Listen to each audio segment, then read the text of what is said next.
Bismillahirrahmanirrahim. Assalamualaikum warahmatullahi wabarakatuh. Alhamdulillahilladzi 'allamana fa ahsana ta'limana wa addabana fa ahsana ta'dibana. Tsumma salatan wa salaman ala nabiyyina wa habibina nabiyina Muhammad sallallahu alaihi wasallam. Asyhadu an la ilaha illallah wa asyhadu anna Muhammadan abduhu wa rasuluh la nabiyya ba'da amma ba'du. Puji syukur kehadirat Allah Subhanahu wa taala. Alhamdulillah kita bisa bertatap muka secara virtual melanjutkan pertemuan kita pada mata kuliah Qawaid Fiqhiyah, yaitu pertemuan ke-6 ya.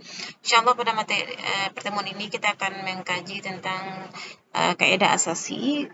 Kaidah inti yang ketiga itu masyaqqah tajlibu taisir, kesulitan akan mendatangkan kemudahan.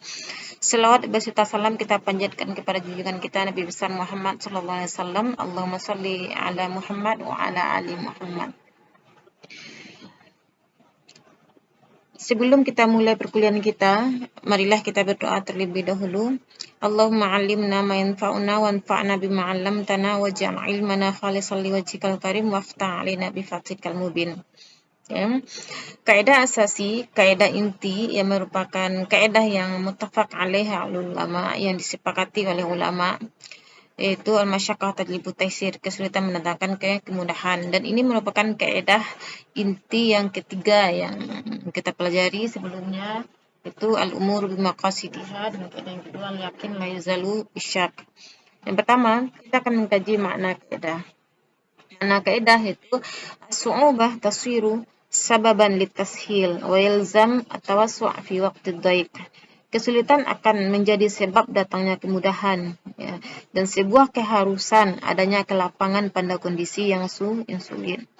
Penjelasannya, apabila seorang mukallaf mengalami sebuah kesulitan atau kesukaran yang tidak biasanya dalam menjalankan sebuah beban atau perintah syariat, maka kondisi ini merupakan sebab syar'i, ya, sebab yang dibolehkan oleh syariat untuk memberikannya kemudahan dalam menjalankan perintah syariat, dalam batasan dia tidak merasa berat lagi untuk menjalankan perintah tersebut. Seperti orang sakit yang tidak sanggup melaksanakan salat berdiri. Sakit merupakan sebab syar'i yang membolehkan dia diberikan keringanan atau rukhsah untuk melakukan salat sambil duduk. Dalil kaidah. Kaidah ini merupakan kaidah fikih yang disepakati oleh semua ulama atau muttafaq alaih ulama, dan bisa dipastikan bahwa kekuatan hukumnya qat'i, ya, atau pasti. Kenapa dikatakan kekuatan hukumnya qat'i? Dikarenakan banyaknya dalil-dalil baik dari Al-Quran dan Sunnah yang menjadi landasan kaidah ini.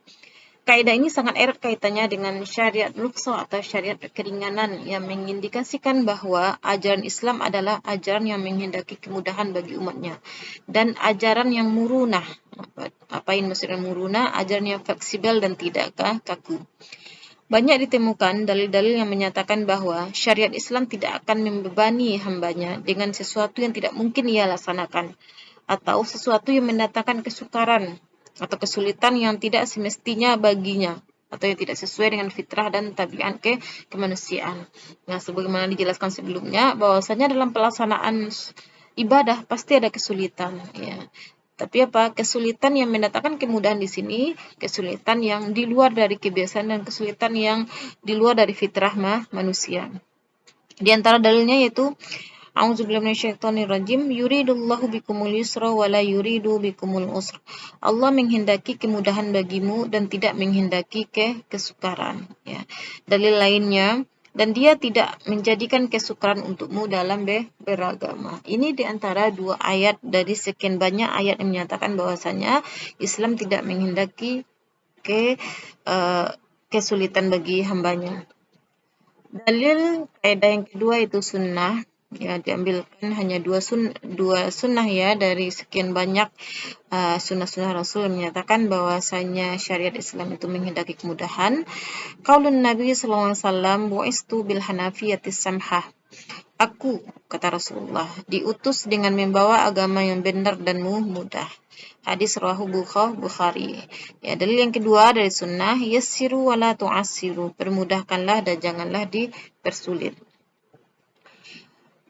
Masyaqqah yang ditoleransi oleh syariat. Ya, di sini akan timbul pertanyaan, apakah semua kesulitan itu akan mendatangkan kemudahan? Atau apakah semua kesulitan itu dibolehkan syariat rukhsah di sana? Ternyata tidak. Ada di sana itu masyaqqah atau kesulitan yang Allah mensyariatkan rukhsah di sana. Ada 6. Yang pertama itu safar, berpergian. Ketika safar atau berpergian, seseorang diizinkan untuk tidak berpuasa. Juga seseorang diizinkan untuk menjamak salat, menggabungkan 2 salat, dan mengqasar, meringkas salat dari 4 rakaat menjadi 2 rakaat, dan juga dalam safar berpergian seseorang diizinkan untuk meninggalkan salat Jumat, ya, karena merupakan sebuah kesulitan baginya ketika dia berpergian dan tetap juga diwajibkan melaksanakan salat Jumat. Masyaqqah yang kedua itu al-marad, sakit, diizinkan tidak berpuasa. Jadi bagi orang yang sakit diizinkan dia untuk berbuka pada bulan Ramadan dalam artian tidak berpuasa dan menggantinya di hari lain. Juga dengan sakit al-marad, dia diizinkan untuk mengkonsumsi sesuatu yang haram untuk berobat. Ini dengan syarat tidak ditemukan obat halal yang lainnya. Terus masyaqqah yang ketiga yaitu al-ikrah, terpaksa. Ya, dalam keadaan terpaksa seseorang diizinkan untuk mengucapkan kalimat kufur, ya. Atau seseorang dipaksa untuk meminum minuman keras. Dalam kondisi ini dia tidak dihukumi. Selanjutnya nisyan, lupa, ya. Karena lupa seseorang yang makan ketika berpuasa, puasanya dianggap sah, ya. Karena ketika puasanya dianggap batal tentu akan sulit baginya, ya. Dia harus mengganti lagi di hari lainnya. Padahal sebenarnya dia makan ketika berpuasa itu hanya karena lupa. Terus al-jahalah, kebodohan. Karena ketidaktahuan seseorang yang terlanjur mengeluarkan ucapan yang bukan bacaan sholat, sholatnya tidak batal. Contohnya seorang yang tidak tahu ya bahwasanya bacaan itu merupakan bacaan sholat, dia baca, maka dalam kondisi ini sholatnya tetap dianggap sah. Umumul balwa, kesulitan umum.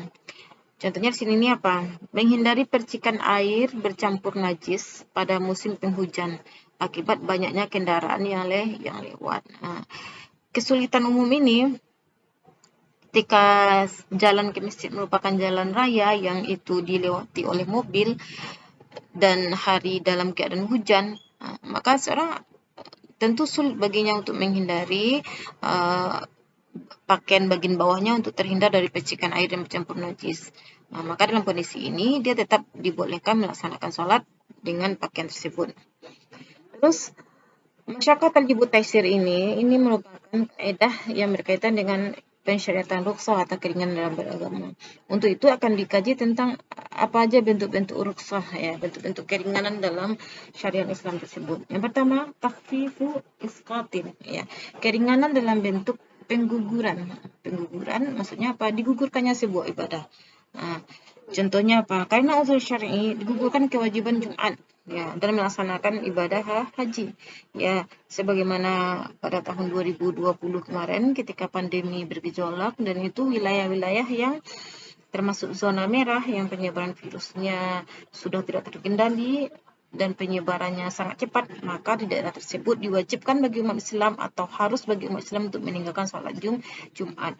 Dan juga pada tahun 2020 pemerintah Saudi melarang negara-negara yang sudah terpapar COVID-19 untuk tidak melaksanakan ibadah haji. Di sini karena masyaqqah, kesulitan ya untuk menghindari ancaman virus, maka sebuah ibadah digugurkan. Yang kedua, takhfifu tanqis, ya, keringanan dalam bentuk pengurangan. Di sini ini pengurangan contohnya apa? Mengqasar salat ketika dalam perjalanan, ya. Salat 4 rakaat menjadi 2 rakaat. Ya, takhfifu ibdalin, keringanan dalam bentuk penggantian. Penggantian ini maksudnya apa? Digantinya bentuk pelaksanaan sebuah ibadah. Contohnya tayamum sebagai pengganti dari berwudu atau pengganti dari mandi wajib ketika dalam keadaan sakit. Seorang yang dalam keadaan sakit atau habis kecelakaan dan dia tidak bisa menggunakan air untuk berwudu, maka bentuk pelaksanaan ibadahnya diganti dengan tayamum. Ya, begitu juga dia boleh Seperti mandi wajib dengan tayamum dengan niat menghilangkan hadas besar. Ya. Terus takhfifu takhir, keringan dalam bentuk pengakhiran, diakhirkannya pelaksanaan sebuah ibadah dari waktunya. Ini menjamak salat asar dengan zuhur dan dilaksanakan di waktu asar. Ya, tentu salat zuhurnya dilaksanakan di waktu asar, diakhirkan dari waktu seharusnya. Takhfifu takdim, keringanan dalam bentuk mendahulukan sebuah ibadah sebelum waktunya. Ini kebalikan dari takhfifu takhir tadi ya. Kalau ini contohnya salat asar yang dilaksanakan pada waktu zuhur pada jamak takdim. Jamak takdim, jamak yang dua salat yang digabungkan dan dilaksanakan di waktu pertama. Ya. Tentu salat asarnya dilaksanakan pada waktu zuhur. Keringanannya di sini berbentuk mendahulukan pelaksanaan salat asar sebelum waktunya. Terus takhfifu tarkhis, keringan dalam bentuk memberikan kemudahan. Contohnya apa? Mengkonsumsi sesuatu yang haram dan najis dalam rangka berobat. Nah, ini dalam rangka memberikan keringanan, kemudahan ya. Seseorang yang menderita sebuah penyakit dan dokter menyatakan bahwasanya belum ditemukan obat yang halal untuk menyembuhkan penyakitnya, tentu dalam kondisi ini dia akan mengalami masyakkah, kesulitan ya untuk mengobati penyakitnya. Maka syariat memberikan tarkhis, kemudahan baginya dengan mengkonsumsi sesuatu yang haram atau najis untuk berobat. Ya, begitu juga contohnya ketika seorang berburu, ya masuk ke dalam hutan berhari-hari dan tidak menemukan jalan keluar, tersesat dan juga tidak memiliki makanan halal, maka saat itu dia akan kesulitan untuk mempertahankan hidupnya. Saat itu dia dibolehkan untuk mengkonsumsi sesuatu yang haram atau najis untuk bertahan hidupnya. Contohnya apa? Mengkonsumsi memakan bangkai misalnya atau memakan babi atau ular. Bentuk terakhir dari bentuk keringanan yaitu takhfifu taghyir, keringanan dalam bentuk perubahan, ya, perubahan pelaksanaan ibadah. Contohnya salat khauf ya, salat dalam peperangan. Ya, salat dalam peperangan itu dirubah pelaksanaannya dari pelaksanaan salat biasa. Dan antum insyaallah sudah mempelajarinya dalam fikih ibadah. Oke, sekian materi kita hari ini. Silahkan Ananda eksplorasi lagi pengetahuannya berkaitan dengan kaidah ini dengan membaca kitab-kitab rujukan yang lainnya. Sekian aja dari Umi, mudah-mudahan apa yang Umi jelaskan pada hari ini bisa diambil manfaatnya. Kita tutup dengan membacakan doa kafaratul majlis. Subhanakallahumma wa bihamdika asyhadu an la ilaha illa anta astaghfiruka wa atubu ilaik. Wabillahi taufiq wal hidayah. Wassalamualaikum warahmatullahi wabarakatuh.